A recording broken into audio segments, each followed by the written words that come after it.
Final thing we want to think about is the intensity of rivalry. Given the existing competitors within the industry, how intense is rivalry? Number of things to think about. The industry is more attractive when rivalry is less intense.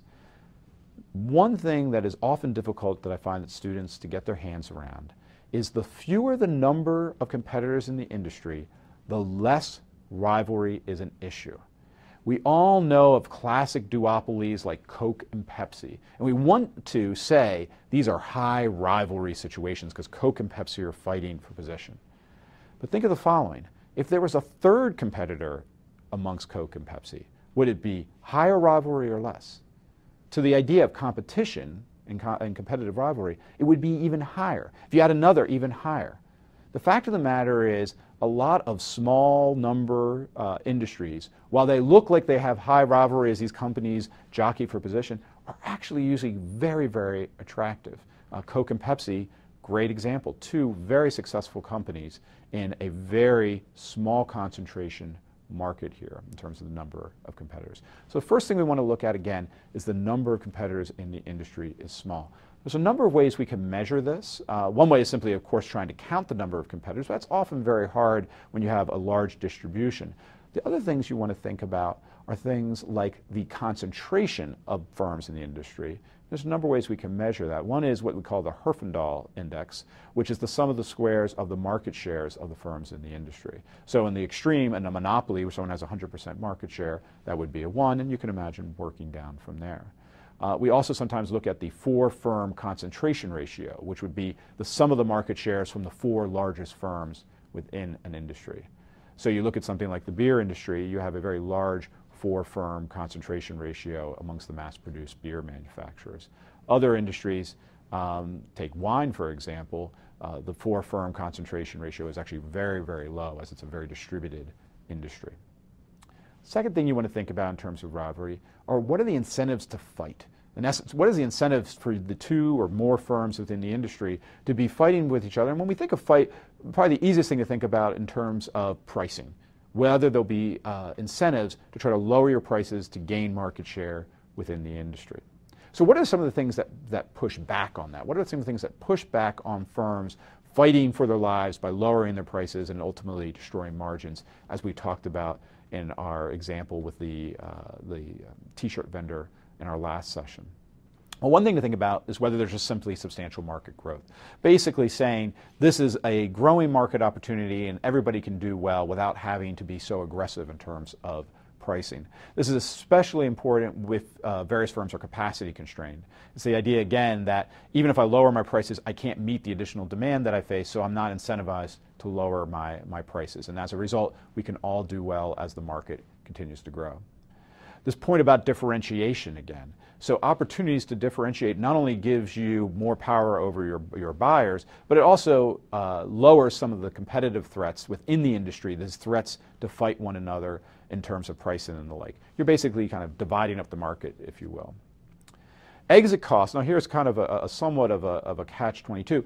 High exit costs increase the incentives to fight for potential entrants, which is a good thing for the industry, but they also increase the incentives to fight those within the industry, which is not an attractive thing. And so you have to kind of balance some of these forces here. So low exit costs lower the incentives to fight, and that's a positive for the industry. And then finally, little excess capacity here. And as we've said before, excess capacity can be a source of a barrier to entry because it gives you incentives to try to retaliate against potential entrants. But it has this flip side as well, that it might increase the competition within the industry as well. One thing to think about is why there is or is not excess capacity is to what degree is demand cyclical? Does the demand vary over different seasons of the year? Does the demand vary over the business cycle? Automobile manufacturers suffer from a strong relationship to the business cycle. When we go into recessions, most people can delay their auto purchases. As a result, we often have massive excess capacity during a downturn in the economy. As a result, auto companies often get very aggressive with pricing, giving various types of incentive programs and the like to try to get people to buy their products and services, which of course really hurts profitability in an industry. We can also think about cyclicality of demand over different types of seasons and the like. Here in a college town, we have very high demand for hotel space, but in very limited times of the year. So one can imagine during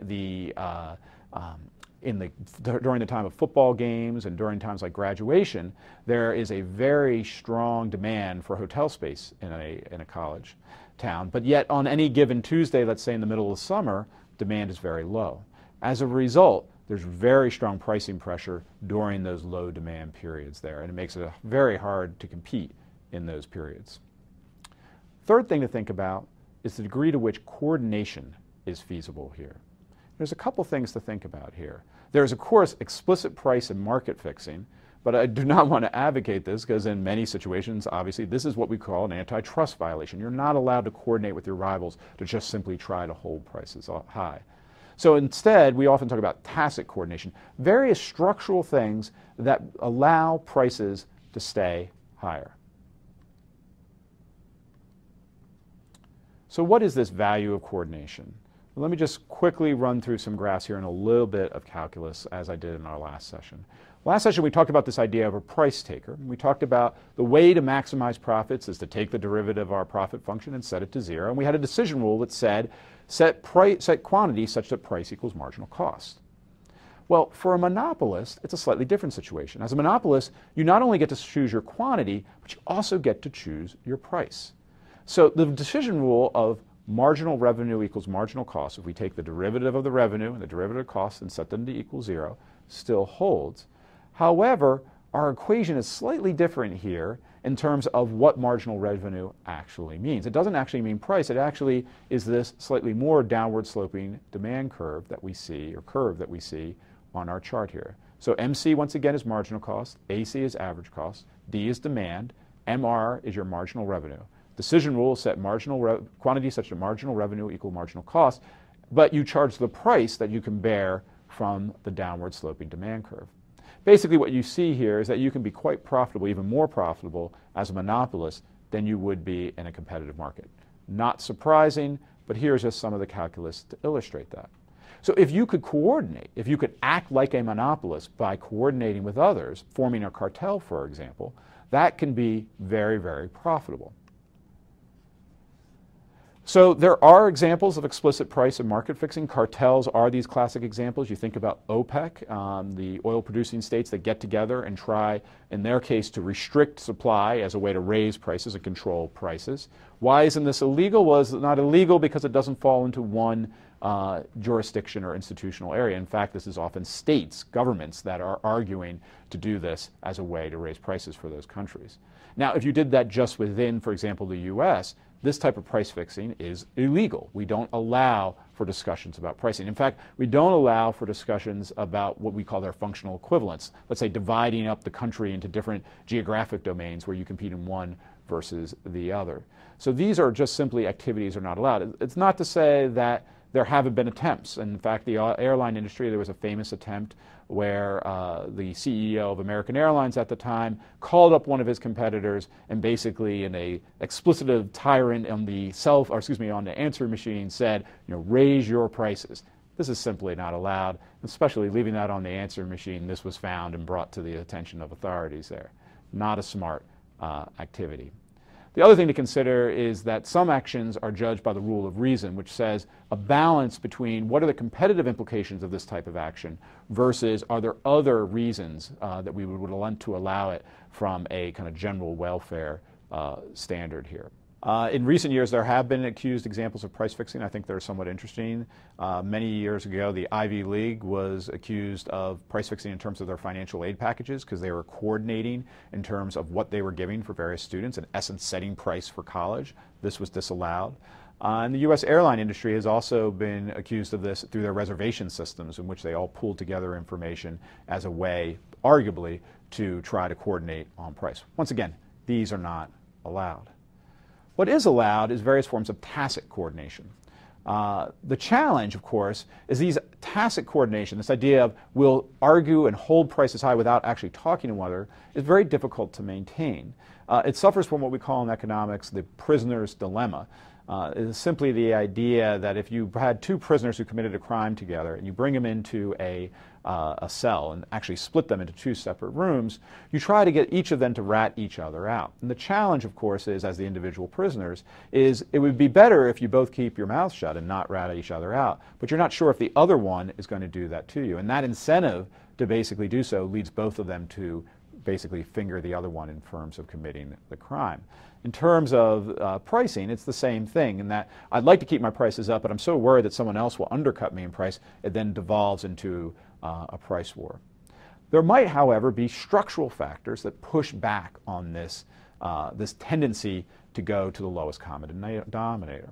The number of competitors, once again, just simply how many people are out there within the industry. The fewer there are, the more likely that prices might be able to stay a little higher. And this is our concentration ratio that I mentioned earlier. It can be a way of measuring this. Are there a few dominant competitors? Our Herfindahl index is a slightly better measure of this. If there's one dominant competitor, it might be the case that when they set prices, others simply follow. They know, they recognize them as the market leader, and as a result, follow their prices rather than trying to undercut them. One might look at McDonald's in the fast food industry, and then perhaps their competitors watch them and see how they price. And finally, there's this notion of similarity in competitors. The more similar competitors are within an industry in terms of their background, their history, and the like, there might just somewhat be an understanding of what the going market price is in a given market. And that might be a way that prices stay high. Third thing to think about are these facilitating devices. There's actually different strategic ways in which firms might try to hold prices up. Very counterintuitively, there's even been those who suggest that the threat of price wars is in itself a way actually to keep prices up.